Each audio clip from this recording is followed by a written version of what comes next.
Hello friends.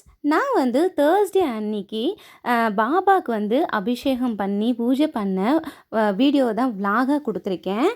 இதில் வந்து full detail நான் வந்து சொல்லியிருக்கேன், எந்த மாதிரியெல்லாம் அபிஷேகம் பண்ணலாம் அப்படின்னு சொல்லிட்டு. ஸோ ஸ்கிப் பண்ணாமல் பாருங்கள். வாங்க இப்போ வீடியோக்குள்ளே போயிடலாம். நான் ஃபஸ்ட்டு வந்து பாபா எடுத்துகிட்டு அவருக்கு வந்து ஒரு பிளேட்டில் வச்சு ஃபஸ்ட்டு சுத்தமான தண்ணியில் வந்து நான் அபிஷேகம் செஞ்சிட்டேன். ஏன்னா எப்பயுமே சரி, நம்ம எந்த ஒரு உற்சவராக இருந்தாலும் சரி, நம்ம வீட்டில் வச்சுருக்கக்கூடிய சிலைக்கு ஃபஸ்ட்டு சுத்தமான நல்ல தண்ணியில் வந்து பண்ணிடணும். அதுக்கப்புறம் வந்து நான் வந்து பசும் பாலில் வந்து பண்ணியிருந்தேன். இதுக்கப்புறம் வந்து நீங்கள் மஞ்சள், குங்குமம், சந்தனம், பஞ்சாமிர்தம் அந்த மாதிரி நீங்கள் எதில் வேணாலும் பண்ணிக்கலாம். ஸோ என்கிட்ட வந்து பால் சுத்தமான பசும்பால் இருந்தனால நான் வந்து பாலில் நெக்ஸ்ட் வந்து பண்ணிட்டேன்.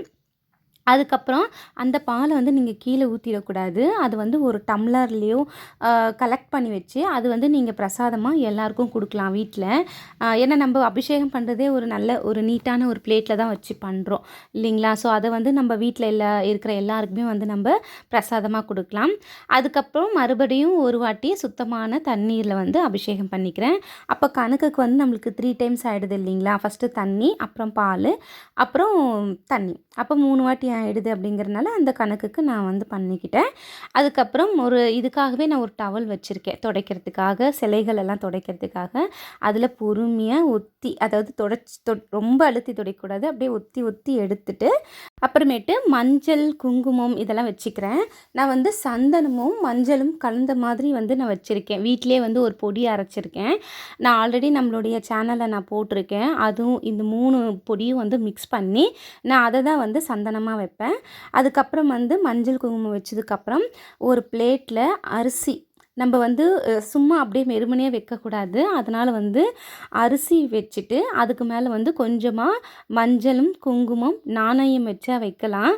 நான் வந்து லக்ஷ்மி தாயாருக்கு நாணயம் வைப்பேன். ஸோ இவருக்கு வந்து மஞ்சள், குங்குமம் வச்சுட்டு அதில் வந்து இவரை வந்து உட்கார வச்சுட்டு அதுக்கப்புறம் நம்ம எப்பயும் போல் அலங்காரம்லாம் பண்ணிக்கலாம். நான் வந்து இன்றைக்கி பூ வச்சு டெக்கரேட் பண்ணிக்கிறேன். சாமியை சுற்றியும் பூ வச்சு பண்ணிக்கிறேன். இவருக்கு வந்து நான் இதுதான் ஃபஸ்ட்டு டைமாக நான் வந்து பண்ணுறேன். ஸோ ஒரு வேண்டுதலுக்காக வந்து 9 வாரங்கள் வந்து பண்ண சொல்லியிருக்காங்க. ஸோ அதனால் இது வந்து ஃபஸ்ட்டு வாரமாக நான் எடுத்து அவருக்கு அபிஷேகம் பண்ணி என்னுடைய மனதார நான் அவரை வந்து வேண்டியிருக்கேன். ஸோ பார்க்கலாம் எந்த அளவுக்கு அவர் எனக்கு நடத்தி கொடுக்குறாருன்னு. நான் ரொம்ப நம்பிக்கையோடு செஞ்சுருக்கேன். இது எனக்கு எவ்வளோ தடைகள் வந்த போதுமே கூட இவருக்கு நான் இன்றைக்கி செஞ்சே ஆகணும் அப்படிங்கிற ஒரு இதில் வந்து நான் இவருக்காக செஞ்சுருக்கேன். இன்றைக்கி கண்டிப்பாக சாய்பாபா வந்து என்னை விடமாட்டார் அப்படின்னு நான் நம்புகிறேன். ஸோ என்னுடைய வேண்டுதலை கூடிய சீக்கிரம் நிறைவேறணும். அதையும் நான் கண்டிப்பாக நம்மளுடைய யூடியூப் சேனலில் நான் உங்களுக்கு வந்து நான் சொல்கிறேன். அதுக்கப்புறம் வந்து பூவெல்லாம் வச்சதுக்கப்புறம் முல்லைப்பூ அவருக்கு வந்து வெள்ளை கலரில் சாத்தணும் அப்படின்னு சொல்லுவாங்க. ஸோ அதனால் முல்லைப்பூவும் வச்சுட்டு அதுக்கப்புறம் வந்து காமதேனு, அதுக்கப்புறம் வந்து சங்கு, இது எல்லாமே வச்சுட்டு மகாலட்சுமிக்கு அம்சமானது இது எல்லாமே வச்சு மஞ்சள், குங்குமம், அப்புறம் தீபம் வந்து நீங்கள் தீபம் வந்துட்டு நெய் தீபம் கூட போடலாம் அப்படின்னு சொல்லுவாங்க. நான் வந்து இன்றைக்கி நல்லெண்ணெய் தீபம் தான் போட்டிருக்கேன்.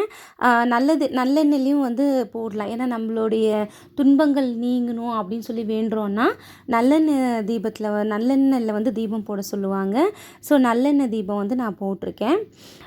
அதுக்கப்புறம் ஆஸ் யூஷுவல் எப்பயும் போல் சாமிக்கு வந்து நெய்வேத்தியமாக நான் வந்து பால் தான் நான் நெய்வேத்தியமாக வச்சுருக்கேன்.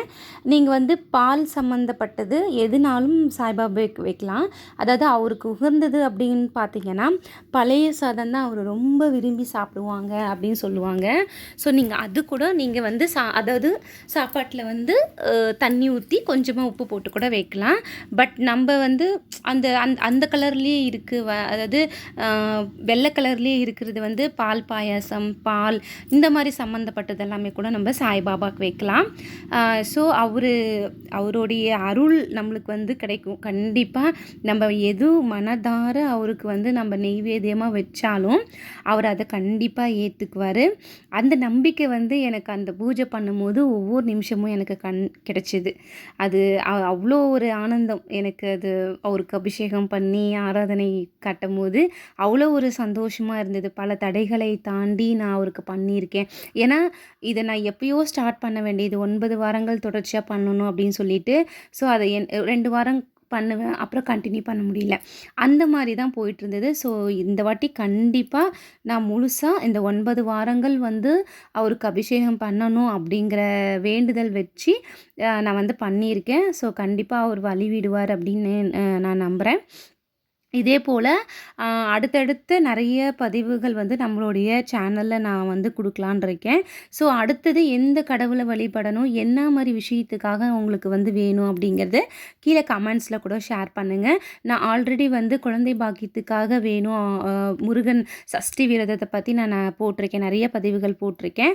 ஸோ அந்த வீடியோஸும் வந்து நீங்கள் கண்டிப்பாக போய் பாருங்கள். இது அவ்வளோதாங்க. அதுக்கப்புறம் வந்து நம்ம எப்பயும் போல் ஆரத்தி காமிச்சிட்டு சாமிக்கு நெய்வேத்தியமும் சமர்ப்பணம் பண்ணிவிட்டு நான் பூஜையை முடிச்சிட்டேன். அதுக்கப்புறம் உட்காந்து அவருக்கு வந்து சாய்பாபா நான் வந்து 108 வாட்டி வந்து பாபா போற்றி, ஓம் சாய்ராம் போற்றி அந்த மாதிரி வந்து நான் சொல்லி முடித்தேன். ஸோ உங்ககிட்ட எதனா புக்கு இருக்குது அப்படின்னு சொன்னால் நீங்கள் அதை கூட வச்சு படிச்சிக்கலாம். அப்படி இல்லை மனசார நம்ம பாபா ஓம் சாய்ராம் போற்றி அப்படின்னு சொன்னாலே நம்மளுடைய வேண்டுதல் வந்து நிறைவேறும்.